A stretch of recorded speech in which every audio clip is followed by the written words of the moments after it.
So, when it comes to national security, there are a lot of partners that have a role to play. And how do those partners get along? And what are some of the challenges in dealing with, for example, intelligence versus evidence? Hi, this is Phil Gurski, President and CEO of Borealis Threat and Risk Consulting. You're listening to Canadian Intelligence, podcast, usually interviews with people about all items related to national security.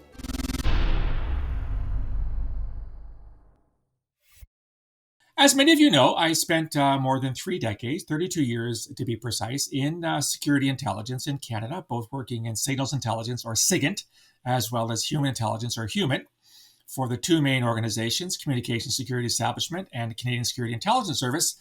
And we were really good at collecting intelligence, which is a very important part of determining what's happening in the world and what you can do to alter it or stop bad things from happening in the case of counterterrorism, counter-espionage.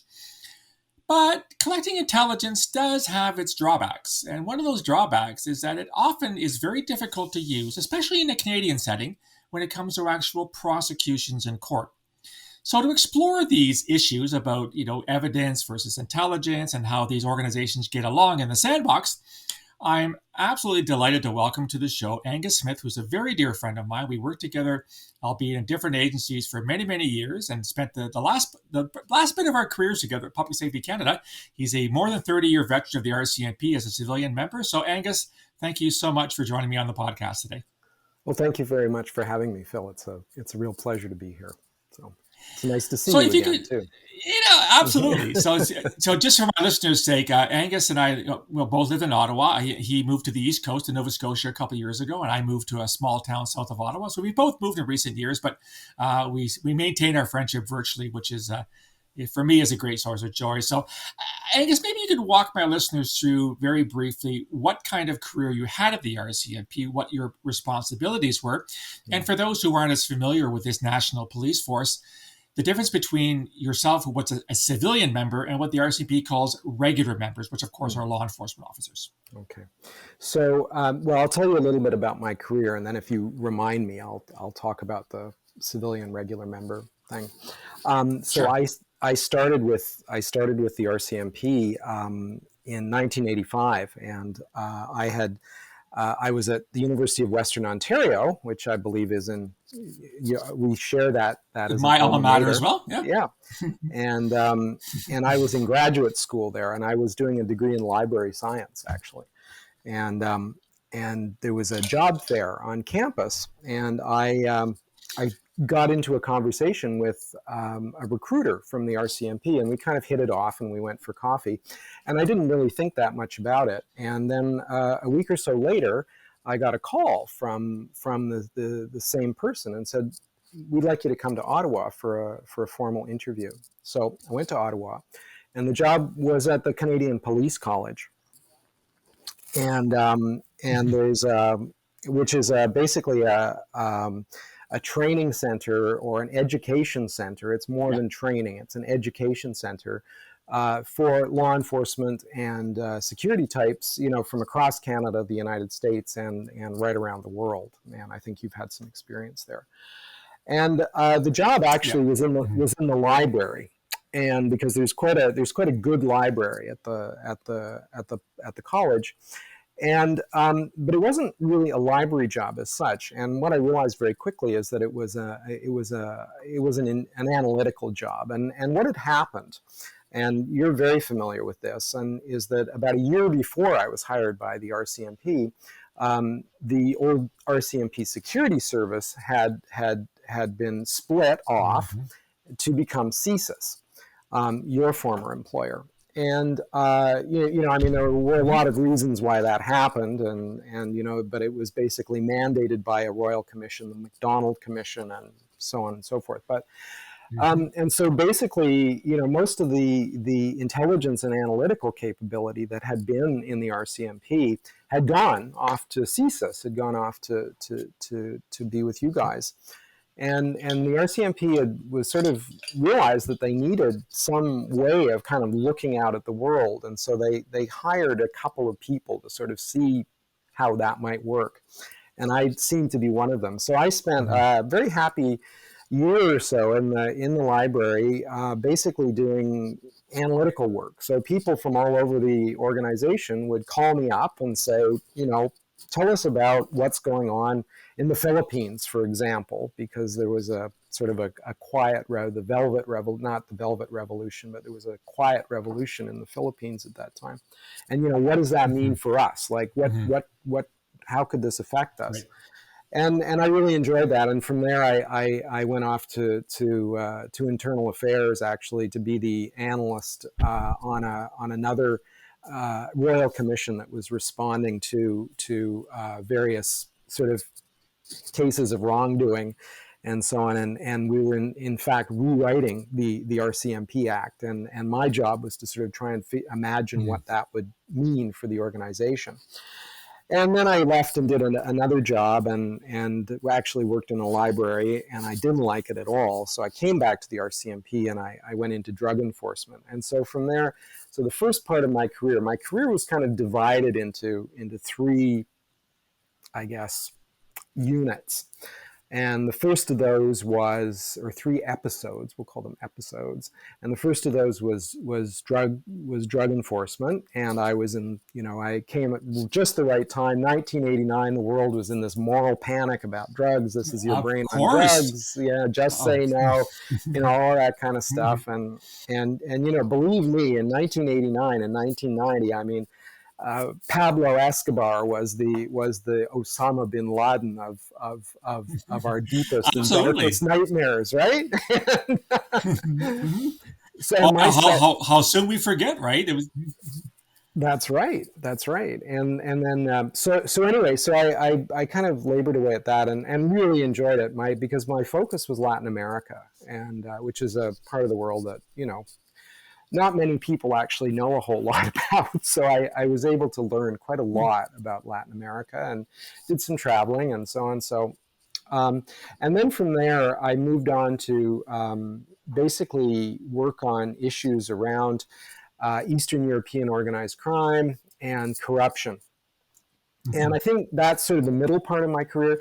And I think that's really the part that I like the most. As you know, Phil, I've always had a real passion for sort of Russian history and culture and literature and so on. And yes.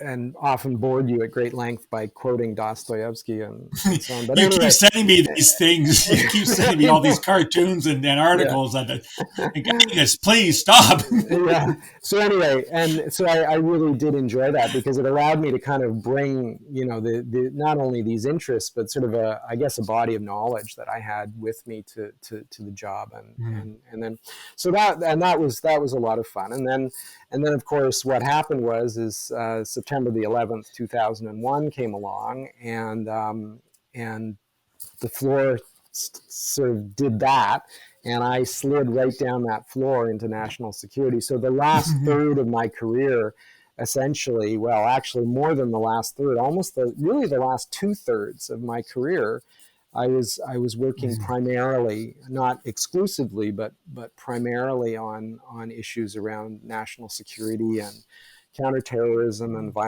countering violent extremism. And that's really where I guess our paths kind of came together. That's right. Because I remember meeting you up at Harrington Lake or someplace like that on one of these talking sessions, and that was not too long. With government of Canada. Confabs, yeah. And that was not too long after 9/11. I think it was actually probably about 6 weeks after 9/11. So yeah. So that and that's my you're career. Absolutely right. The other thing we have in common. So I say the other thing, of course, we have in common is that we were both we were recruited by recruiting officers at Western. CSIEh recruited me at Western way back in 1982, and then 85 the RCMP for you. So another commonality in our increasingly entwined lives, Angus. Yeah, it's actually very interesting that they are almost parallel lives in a way, but. Anyway, So, and then your second question was about the sort of the personnel structure of the RCMP and the membership structure. So basically, the RCMP it's changed now. But for all of my career, there were essentially three categories of employee at the RCMP. And there were regular members who are police officers.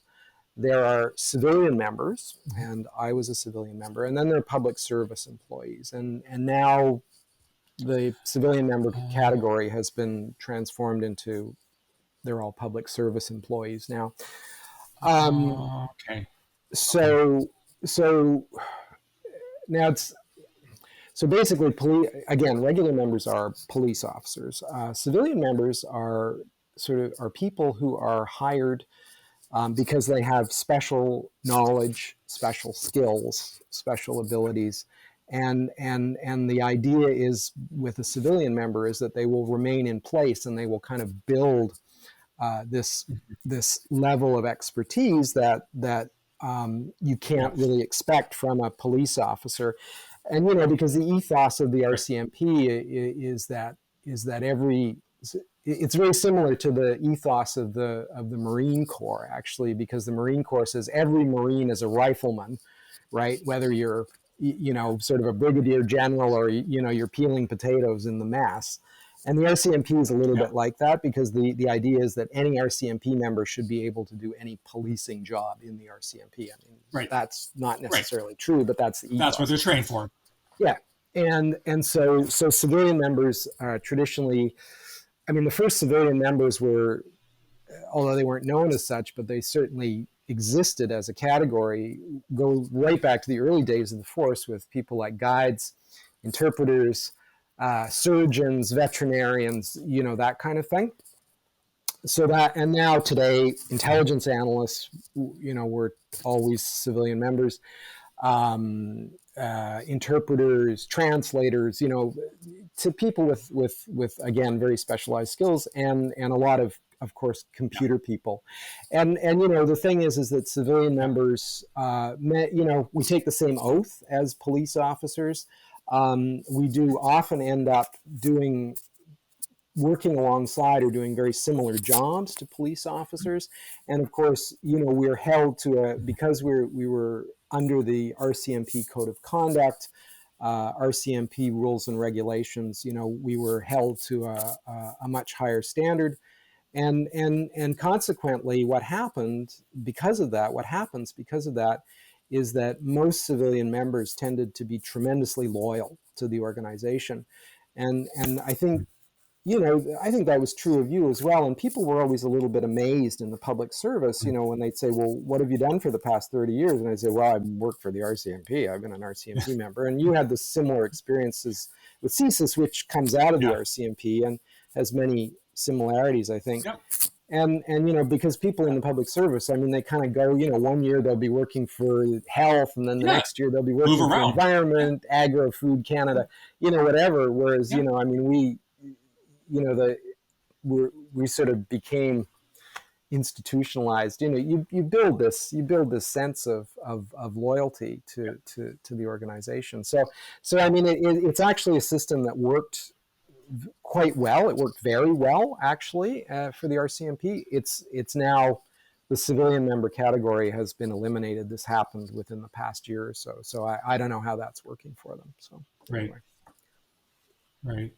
And as you said, there are many, many parallels between the RCMP and CSIS. Not just the fact that CSIS came out of the old RCMP security service, but the regular members are the IOs, the intelligence officers at CSIS, and then you have everyone else, whether it's the analysts or the people that work in the scientific and technical section, or your surveillance or whatever kind of thing. And so, in many ways, our careers did parallel. In that, like you, I was involved in investigations right from the get-go, and I didn't actually recruit the human sources, but I helped debrief them. Yeah. And in some cases, I helped train them and actually, read the information, tried to make sense out of it. When it comes to the information that you would have dealt with, now, obviously, we're not going to get into the details because that's still classified, but I'm going to go under the assumption that as a law enforcement agency, the information to which you had access and which was of the greatest use to the RCMP in its mandate would be information that we say is collected to an evidentiary standard, which means it can be used if necessary in a court of law, if charges are applied and court cases go through and you have prosecutions. Of course, my world's very different. Intelligence, at least in Canada, other countries are different, But in Canada, intelligence is not collected to an evidentiary standard. And there were many reasons why we at CSIS didn't want our information to appear in court, whether it's source sensitivity or methods, et cetera, et cetera. Did you have any issues when you worked for the RCMP and you had occasion to read material that was strictly intelligence, whether it was SIGINT or HUMINT? Did that complicate your life at all, or were there ways to get around that? Yes, yeah, it often did complicate my life, and of course, so if I was assisting an investigation, I think the problem with working in intelligence, right? Because that's and people say, "What did you do?" I'm retired. People say, "What did you do for a living?" Right? And I always just sort of say, you know what, I worked in the intelligence community. I mean, it depends on the person, and then usually people don't ask you anymore, and because unless it's somebody I know really well, yeah. And of course, as soon as you say I digress wildly, but as soon as you say, "Oh, I worked for the RCMP," I swear to God, 90% of people want to, they sort of gesture you and they say, the RCMP has a file on me. It's like, yeah, right, okay. Anyway, so these are often the same people with the tinfoil hats. Yeah. Right? The people with the tinfoil hats, so we can't read their thoughts. Yeah, that's right. Anyway, so I think one of the problems is that working as an intelligence analyst in the RCMP, your world is actually much bigger than the RCMP, as you know, because you do tend to the intelligence, the analytical community, the intelligence community, and I'm not referring to it as a sort of a bureaucratic structure, but as a community of people, right? Certainly in this country is very small, right? And so extremely small, yeah. Extremely small. So whatever the state of the relationship is between, various agencies, because as we all know, the RCMP, decides they don't want to talk to CSIS and, or the RCMP sleeping on the couch for whatever reason. Yeah. But because we are such a small community and a tight-knit community, the analysts do tend to, they tend to kind of transcend those sorts of organizational barriers, I think. And I think you and I are probably a very good example of how that worked. And even when things were so good between CSIS and the RCMP, I mean, we didn't really care, right? So, exactly. Yeah, I mean, because the job has to get done, and well, love is stronger than justice, right? And as they say in the Seven Samurai. But anyway,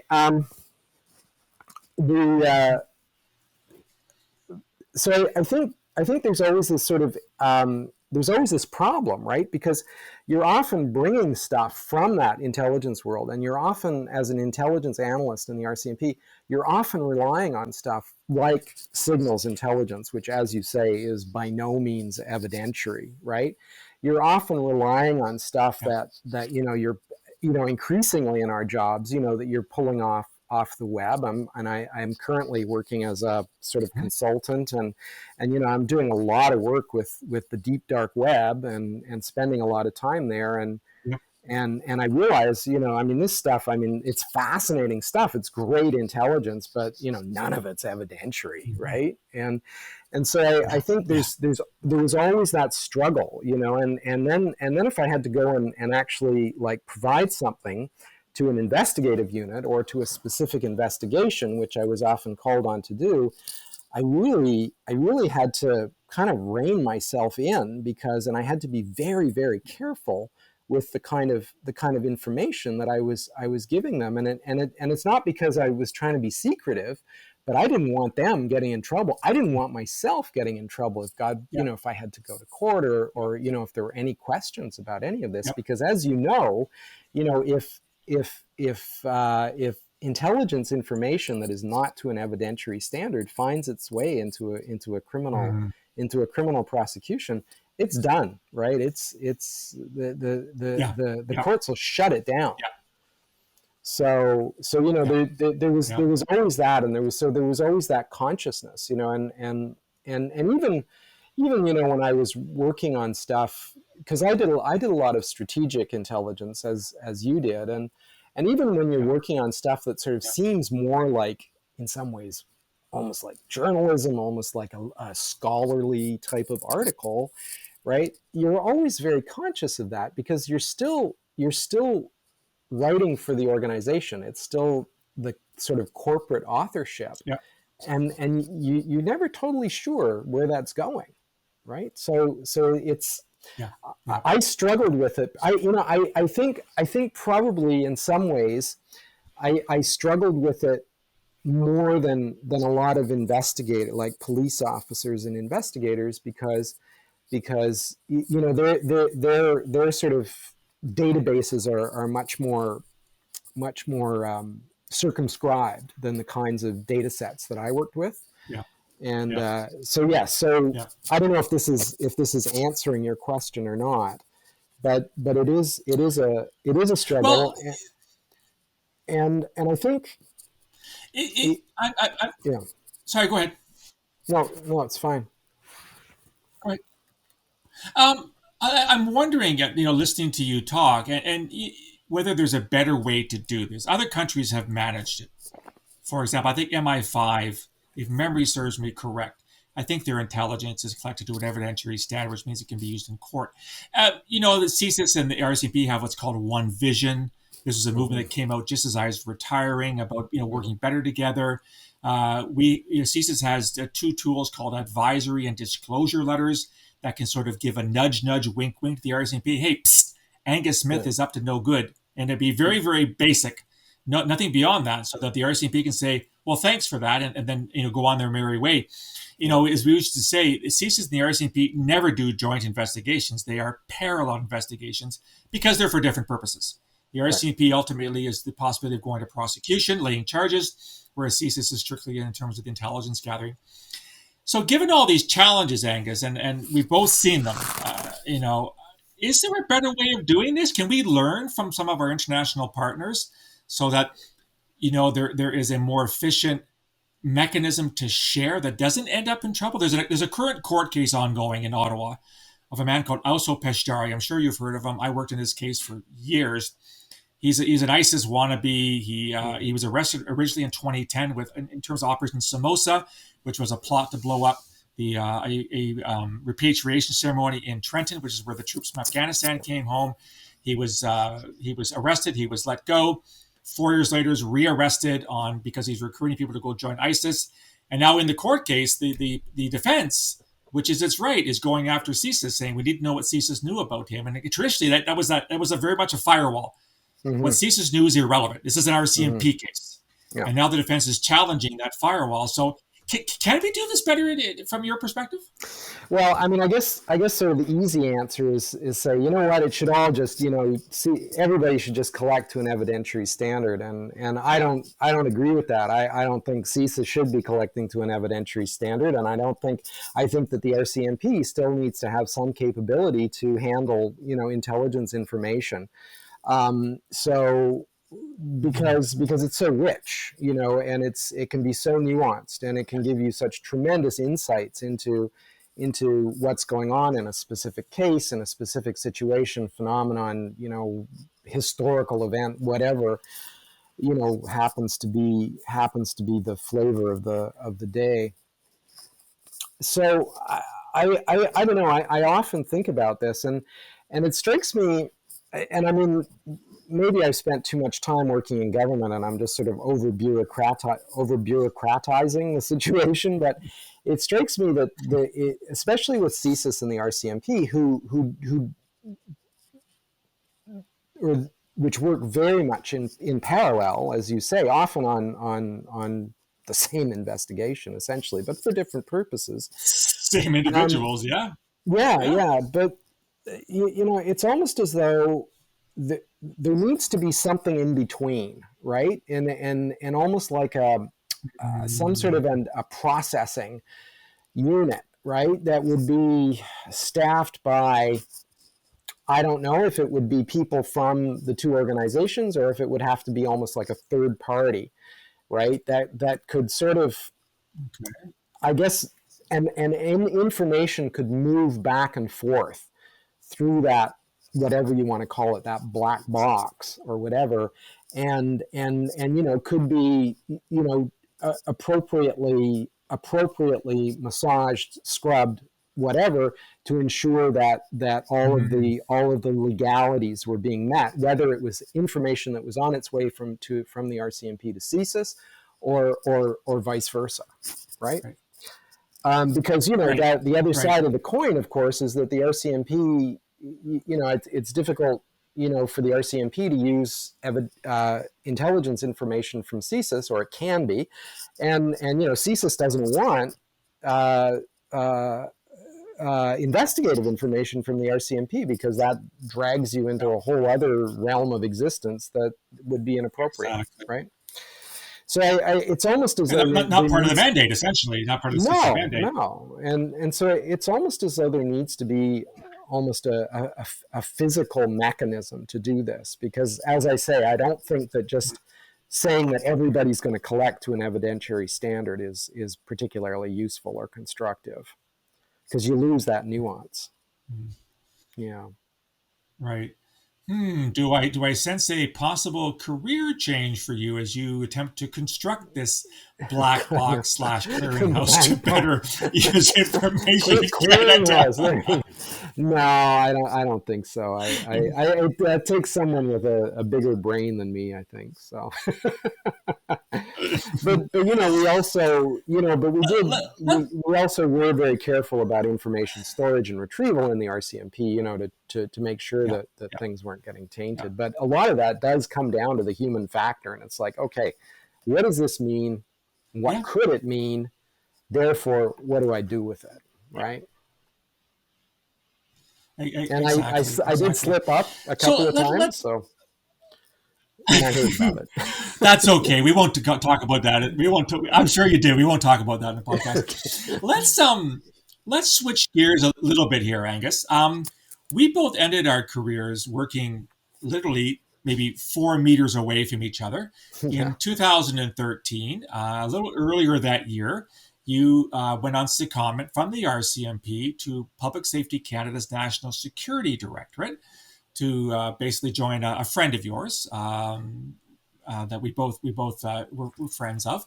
I came in October of that year, and we ended up in essentially a policy shop at the Mhm. National Security Directorate.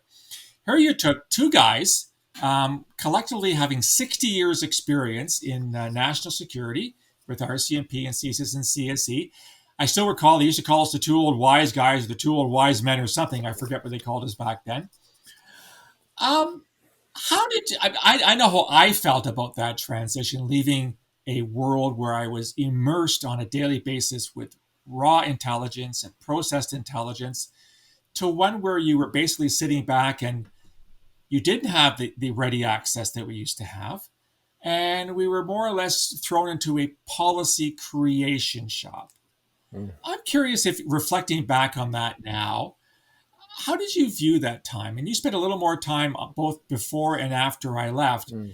in that transition from the really nitty gritty world of investigative intelligence and evidence gathering to policy. And Mm. any sort of chance to look back and muse on those couple of years you spent at Public Safety Canada? Mm. Well, I think, I mean, to be completely honest with you, and this has nothing to do with Public Safety Canada, which of course is our home ministry in both RCMP and CSIS, or Yeah, was our home yeah, ministry, which is, I guess, why we ended up there. yeah. But I don't think it was the right place for me. I struggled. Yeah. I struggled with I struggled with the idea of intelligence, or of our world, kind of being reduced to um, policy concerns. Because to me, Yeah, yeah, um, I mean, quite honestly, it this is not to say that you don't need a strong kind of policy underlying your intelligence community, but it was difficult for me to make that transition, and it was difficult for me to shed the kind of the operational mindset that I brought with me. It was difficult for me to sort of view things in this kind of dispassionate, scientific, quasi-scientific manner that you really have to bring to the world of policy analysis. And I think, in fairness, I think that, and well, I mean, I don't want to speak for you, but I think that they had difficulty.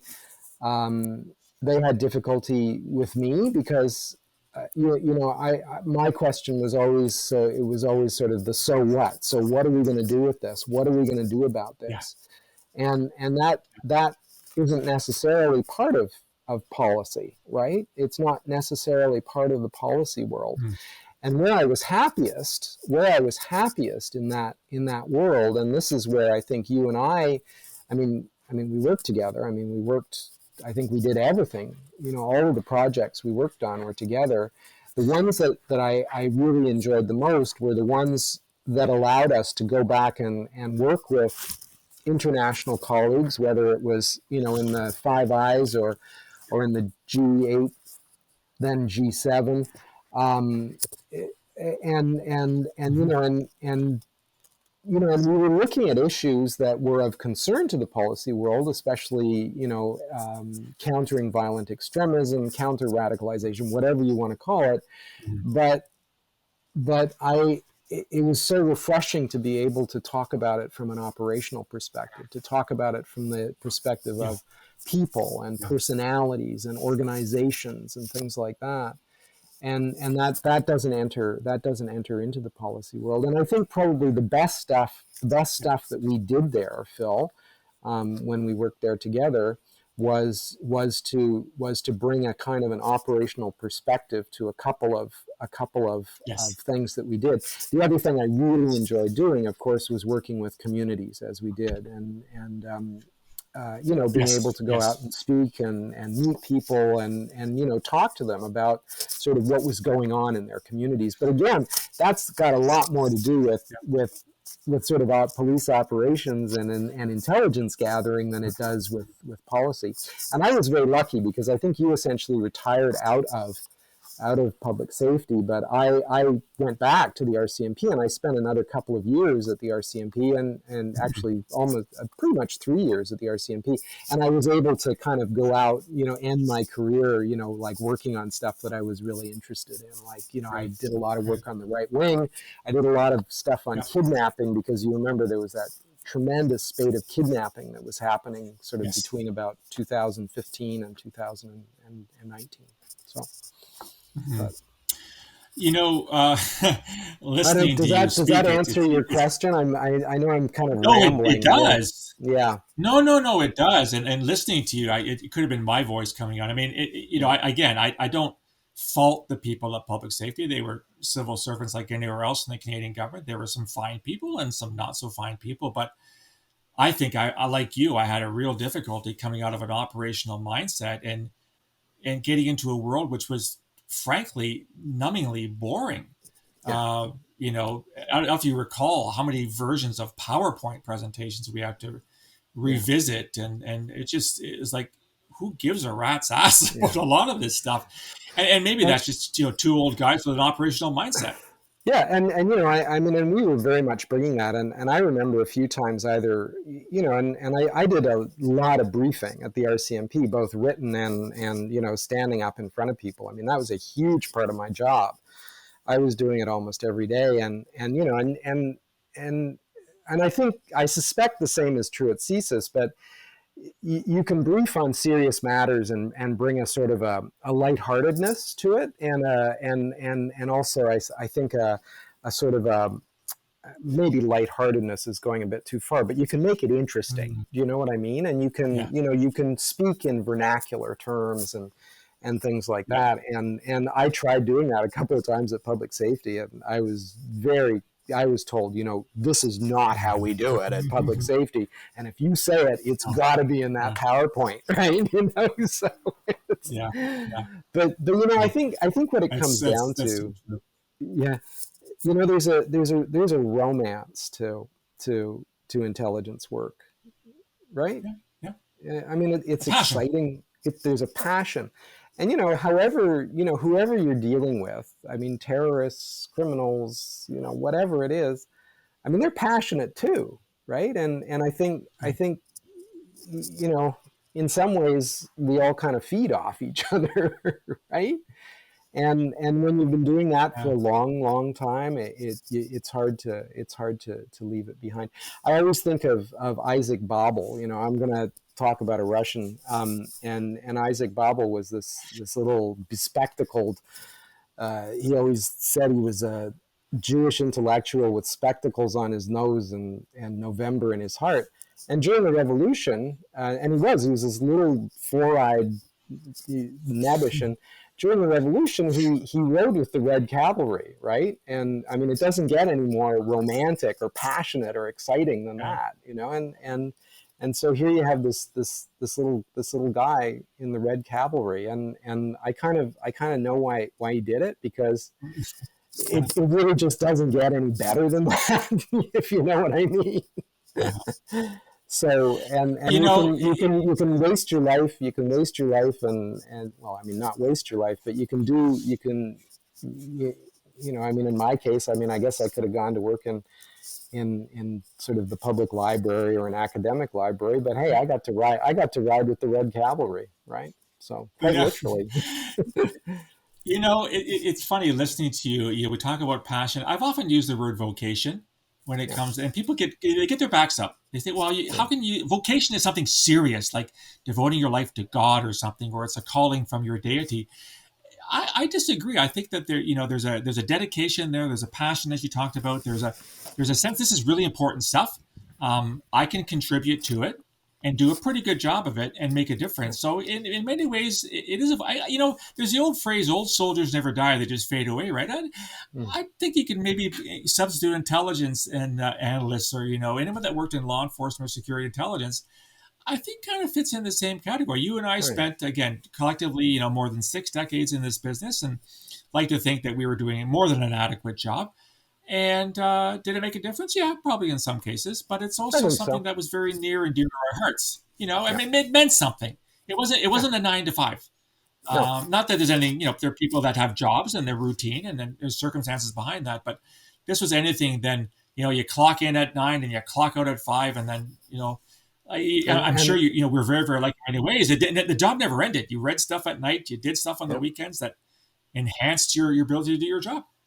Situational awareness. Yeah, exactly. We're just a couple of old war horses, Phil.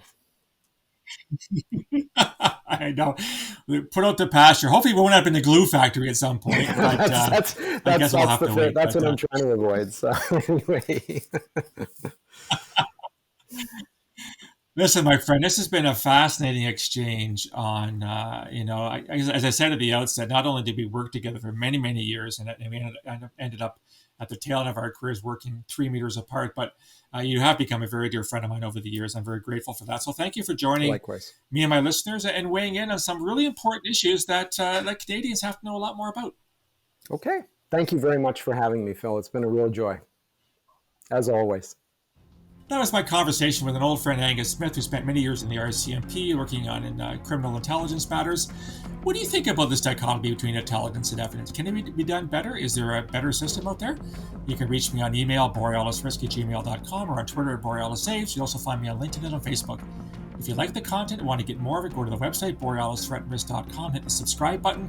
You get a free daily digest, all the podcasts, all the blogs, as well as a link to my new book, The Peaceable Kingdom, A History of Terrorism in Canada from Confederation to the Present. You can only buy it off the website.